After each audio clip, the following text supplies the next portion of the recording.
Israeli বাহিনীর সঙ্গে হিজবুল্লাহর ১৪ মাসের যুদ্ধে লেবাননে ৩,৮০০ বেসামরিক মানুষ প্রাণ হারিয়েছে, আহত প্রায় ১৬,০০০।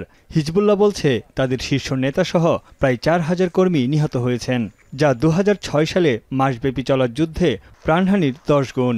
ইসরায়েলি আগ্রাসনে ঘরবাড়ি ছেড়েছে লেবাননের লাখ লাখ বাসিন্দা। বিশ্বব্যাংক বলছে দেশটিতে $৮৫০ কোটি ক্ষয়ক্ষতি, যা পুষিয়ে নিতে সময় লাগবে বহুদিন। যুদ্ধবিরতির খবরে দলে দলে লেবাননে ফিরতে শুরু করেছেন হাজারো মানুষ। রাজধানী বৈরুত থেকে দক্ষিণ লেবাননের প্রধান সড়কে দেখা গেছে তীব্র যানজট। রাস্তার পাশে দাঁড়িয়ে পানির বোতল বিতরণ এবং হিজবুল্লাহর পতাকা নেড়ে উদযাপন করছেন লেবানিজরা। বিশাল ধ্বংসস্তূপের মধ্যেই বাসিন্দারা খুঁজে নিচ্ছেন তাদের আশ্রয়। بالمنطقة بسموها عروس الجنوب. نحن محاوطين بغابات سنديان حوالي 20,000 دلم مش مزوج، أهله ما فرحوا فيه، يعني حرقت قلب لأننا كل العمر رح يكون، وابن أختي كمان تاني। লেবাননের এমন দৃশ্য গোটা মধ্যপ্রাচ্যে শান্তির বার্তা বয়ে আনছে।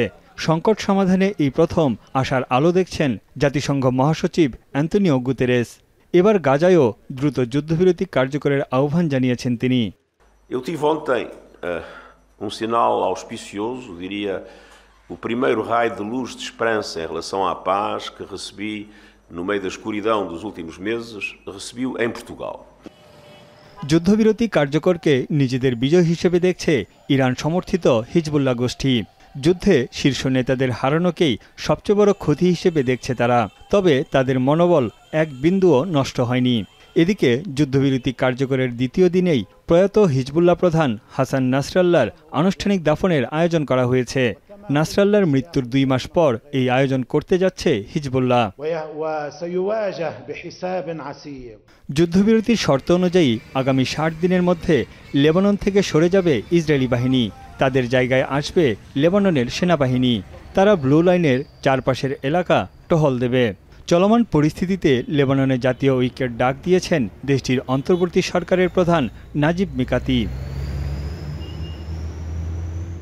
লেবাননে যুদ্ধবিরতি কার্যকর হলেও এখনও ধুঁকছে গাজা উপত্যকা।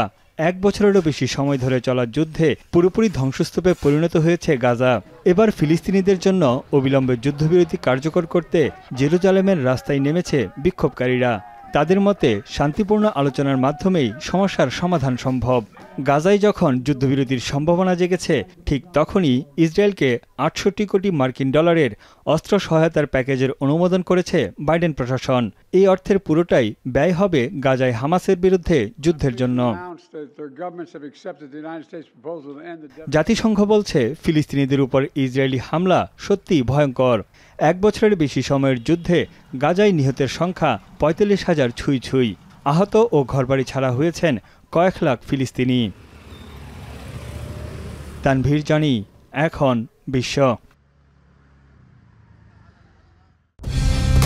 কালার এক্সপার্ট, জর্জ স্যাপ এবং মাইল্ড অন হ্যান্ডস টেকনোলজি সমৃদ্ধ অরিক্স ক্রিস্টাল ওয়াশ আপনার লন্ড্রি এক্সপার্ট।